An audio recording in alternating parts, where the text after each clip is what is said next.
하나님 말씀은 에스겔서 24장 1절부터 14절까지 우리 교독하겠습니다.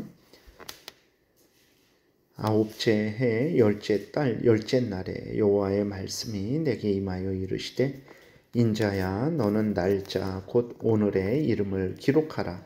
바벨론 왕이 오늘 예루살렘에 가까이 왔느니라. 너는 이 반역하는 족속에게 비유를 베풀어 이르기를 주 여호와께서 이같이 말씀하시기를 가마 하나를 골라 건 후에 물을 붓고 양떼에서 한 마리를 골라 각을 뜨고 그 넓적다리와 어깨 고기의 모든 좋은 덩이를 그 가운데에 모아 넣으며 고른 뼈를 가득히 담고 그 뼈를 위하여 가마 밑에 나무를 쌓아 놓고 잘 삶되 가마 속에 뼈가 무르도록 삶을지어다.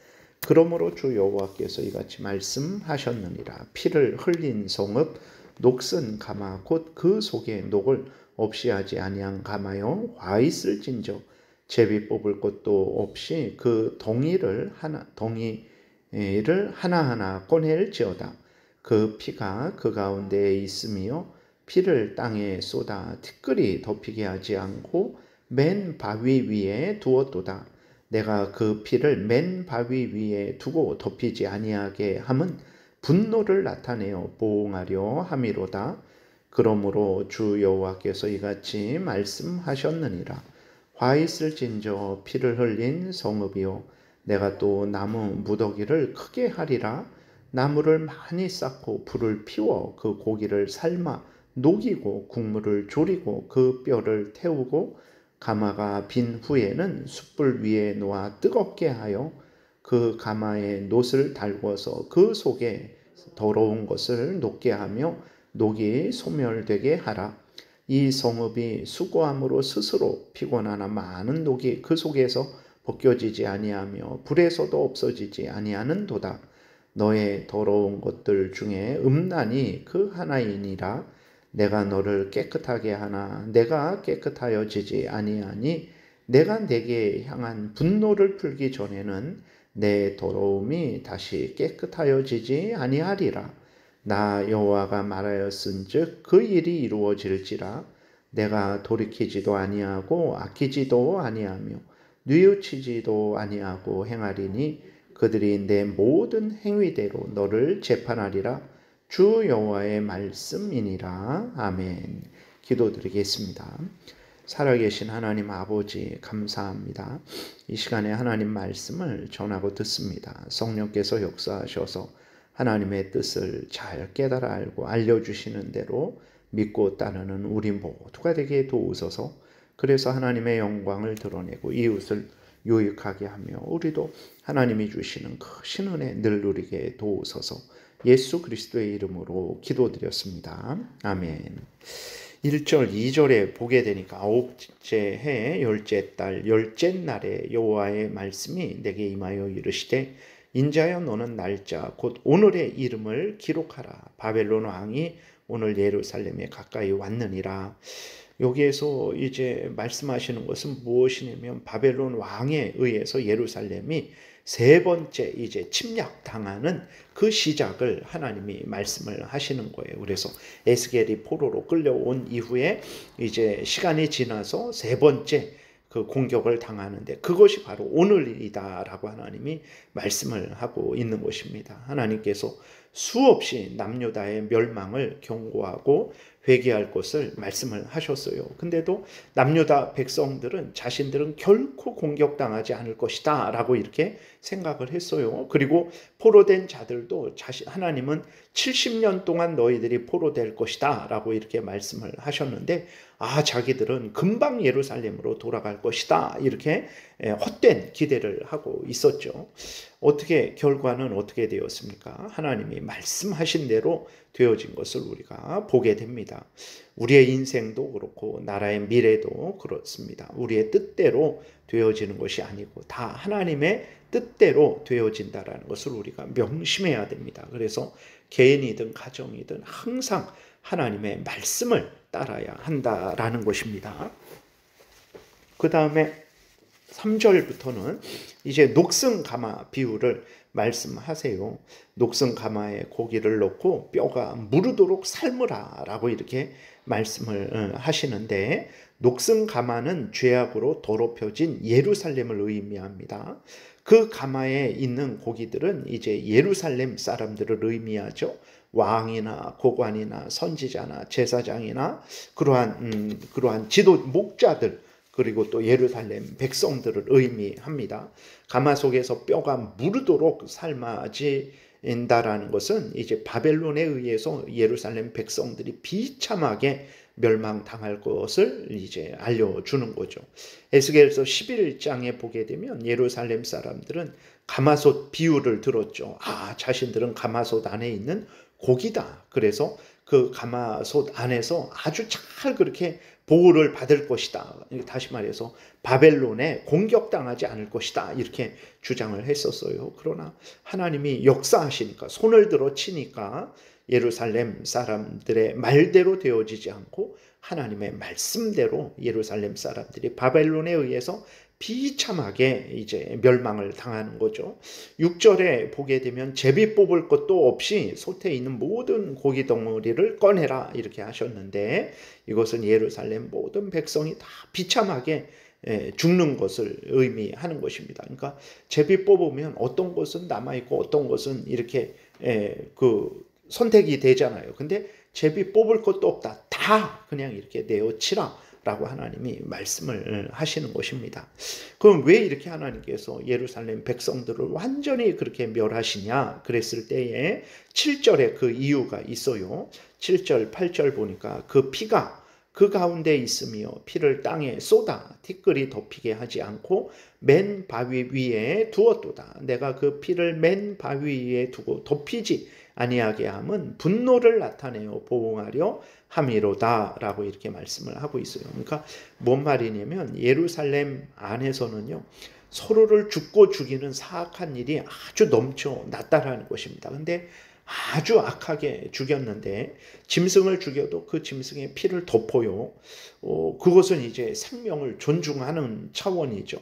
근데 예루살렘에 있는 이스라엘 사람들은 어떻게 했냐면, 사람을 죽이고도 그 사람의 피가 흘렀는데 그럼 그 생명이 죽은 거잖아요. 그러면 그 피를 덮고 그렇게 해야 되는데, 그러지 않고 시체를, 그 피를 그냥 방치한 거죠. 그러니까 하나님을 전혀 두려워하지 않은 거예요. 하나님의 말씀을 따르지 않은 것입니다. 이것이 예루살렘 사람들이 가졌던 마음과 태도였어요. 이 사악한 범죄에 대해서 하나님이 공의의 심판을 행하시겠다라고 이렇게 말씀을 하는 거예요. 그러니까 예루살렘 사람들은 18장에서 우리가 살펴봤듯이 자기들은 죄가 없는데 조상들이 잘못해서 이 고통을 당한다.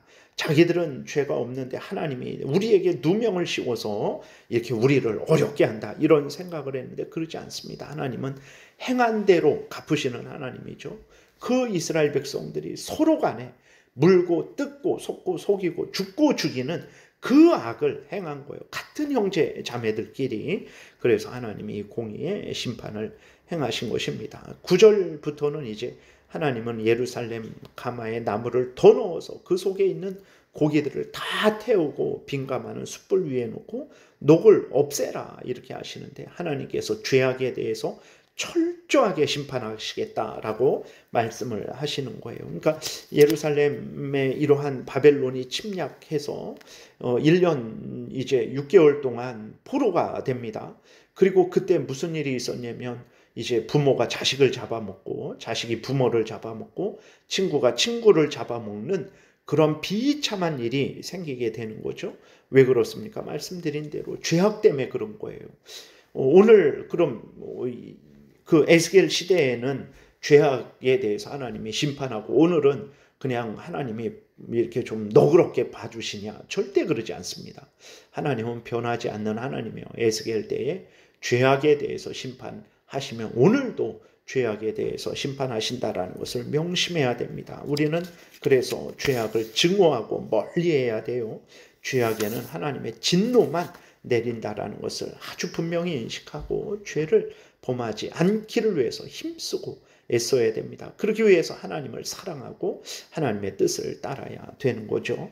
그리고 12절부터는 이제 하나님이 이스라엘 백성들을 향하여 수없이 선지자들을 보내서 말씀하시고 돌이키라고 하셨는데 이스라엘 백성들이 참되게 그렇게 회개하고 돌이키지 않은 거죠. 그래서 하나님께서 철저하게 이스라엘 백성들의 죄악에 대해서 회개하지 않은 죄악에 대해서 형벌하실 것을 말씀을 하고 있는 거예요.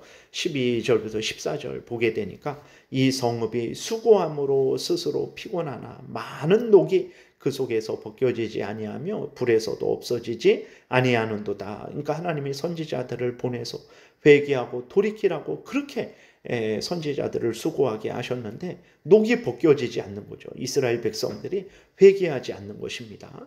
13절 너의 더러운 것들 중에 음란이 그 하나이니라. 우리가 23장에서 살펴봤죠. 그 실제적으로 그 사람들이 행하는 음란, 7계명을 행하는 음란뿐만 아니라 하나님만 믿고 섬겨야 되는데 우상을 정말 하나님을 멀리하고 버리고 우상을 따라서 우상을 섬기는 그 영적인 음란도 아주 가득했었죠.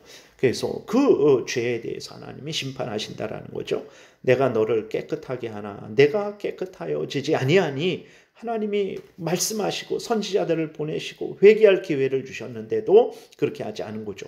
두 번째 공격당한 이후로 지금 거의 10년 후에 10년이 지나서 공격을 당하는 건데 그 10년의 기간을 주셨는데도 불구하고 전혀 나아지지도 않은 거예요. 그래서 하나님이 내게 향한 분노를 풀기 전에는 내 더러움이 다시 깨끗하여지지 아니하리라. 그 죄악에 대해서 하나님이 반드시 심판하시겠다라는 거죠. 14절 나 여호와가 말하였은즉 그 일이 이루어질지라. 내가 돌이키지도 아니하고 아끼지도 아니하며 뉘우치지도 아니하고 행하리니 그들이 내 모든 행위대로 너를 재판하리라. 주 여호와의 말씀이니라. 그러니까 바벨론을 통해서 이스라엘 백성들의 그 죄악을 하나님께서 형벌하시겠다 이렇게 말씀을 하시는 것입니다. 여러분 우리들이 범죄하고 또 범죄한 것을 회개하지 않으면 이렇게 무서운 재앙을 오늘도 당한다라는 것을 우리가 명심해야 됩니다. 이스라엘 백성들만 그러는 게 아니에요. 왜 이것을 하나님이 기록하셔서 우리에게 알려주십니까? 우리에게 말씀하시는 거예요.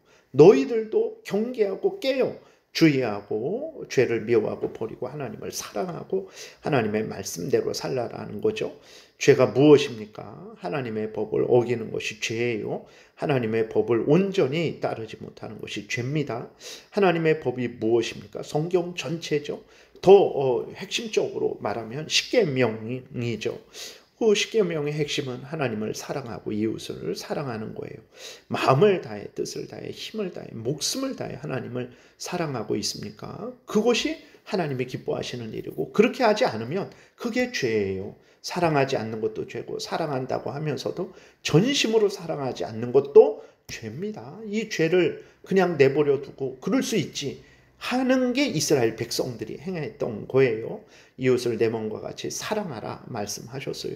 이웃을 사랑하라 그래도 내가 좋아하는 사람만 사랑하고 내가 싫어하는 사람 사랑하지 않으면 그것도 죄입니다. 성경에서는 원수의 잘못을 분명히 지적해야 됩니다. 범죄하는 자들의 잘못을 분명히 지적하되 그들이 회개하고 돌이키기를 간절히 원하는 마음으로 그들을 불쌍히 여기는 마음을 우리는 가져야 돼요. 그것이 원수를 내 몸과 같이 사랑하는 것입니다. 내가 좋아하는 사람만 사랑하고 싫어하는 사람은 사랑하지 않는다면 그것이 죄입니다. 그것이 이스라엘 백성들이 행했던 일들이죠. 그래서 내가 좋아하는 사람은 봐주고 싫어하는 사람은 칼로 죽이고 사기치고 온갖 그러한 멸시와 조롱을 하고 그것이 이 무서운 재앙을 초래하게 된 원인이라는 것을 우리가 잊지 말아야 됩니다. 하나님의 법을 따르고 있습니까? 잘 점검하세요. 내가 나를 보면 나처럼 의로운 사람이 없어요. 그러나 하나님의 말씀으로 점검해야 됩니다. 하나님의 말씀과 조금이라도 다르면 죄예요. 그러면 그것을 핑계대지 말고 회개하고 돌이키고 은혜를 구해서 그 말씀 따라 살아가기를 하나님께 기도해야 되는 것입니다. 그게 하나님이 우리에게 원하시는 것이고 그렇게 하지 않은 것이 이스라엘 백성들이었습니다. 다시 한번 이 말씀을 통해서 하나님 앞에 우리가 죄를 미워하고 버리고 하나님을 사랑하고 말씀대로 살아가고자 하는 마음과 힘을 하나님 앞에 또 간절히 구하고 은혜를 받고 열심으로 하나님 사랑하고 하나님 말씀대로 살아가는 그 삶을 살아야 되겠습니다. 기도드리겠습니다. 살아계신 하나님 아버지 감사합니다. 우리들에게 항상 게으르고 나태하지 않게 하시고 무감각하지 않게 하시기 위해서 이 모든 하나님의 역사하심을 성경에 기록해서 일러주시니 감사합니다. 그대로 받아들이고 믿고 순종하는 우리 모두가 되게 도우소서.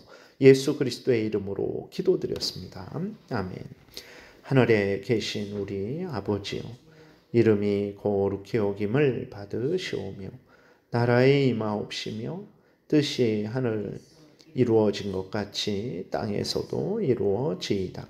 오늘날 우리에게 일용할 양식을 주옵시고 우리가 우리에게 죄지은 자를 사하여 준 것 같이 우리의 죄를 사하여 주옵시고 우리를 시험에 들게 하지 마옵시고 다만 악에서 구하옵소서. 대개 나라와 권세와 영광이 아버지께 영원히 있사옵나이다. 아멘.